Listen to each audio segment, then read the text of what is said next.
আসসালামু আলাইকুম বন্ধুরা, আজকে আমরা কথা বলবো গেভিসল সাসপেনশন নিয়ে। গেভিসল মূলত কি, গেভিসল কিভাবে কাজ করে এবং এর সেবন প্রক্রিয়া নিয়ে।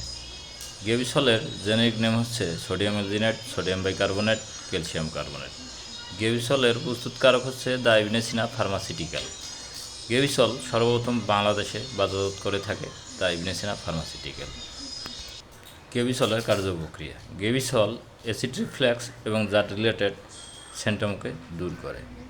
গেভিসলে পিপারমেন্ট অয়েল থাকায় সেবনের প্রথম সেকেন্ডে কুলিং সেন্সেশন পাওয়া যায়। গেভিসল 3 মিনিটের মধ্যে রাফট তৈরি করে এবং 4 ঘন্টা পর্যন্ত কাজ করে। গেভিসল নন সিস্টেমিক মুডে কাজ করে বলে প্রেগন্যান্ট মায়েদের জন্য নিরাপদ। এছাড়াও গেভিসল সুগার ফ্রি হওয়ায় ডায়াবেটিক পেশেন্টের জন্য নিরাপদ। গেভিসলের মেকানিজম হচ্ছে, গেভিসলের সোডিয়াম অ্যালজিনেট স্টোমাক অ্যাসিডের সাথে বিক্রিয়া করে একটি ভিসকাস জেল তৈরি করে, যেটাকে রাব বলা হয়, এবং সোডিয়াম বাইকার্বনেট স্টোমাক অ্যাসিডের সাথে বিক্রিয়া করে কার্বন ডাইঅক্সাইড তৈরি করে।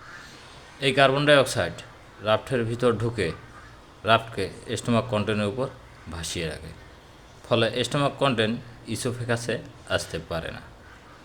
আর ক্যালসিয়াম কার্বনেট ক্যালসিয়াম রিলিজ করে এবং রাফটকে স্ট্রং করে তোলে। বিভিন্ন ধরনের গ্যাস্ট্রিক, বুক জ্বালাপোড়া এবং আলসারে আমরা গেভিসল সেবন করতে পারি।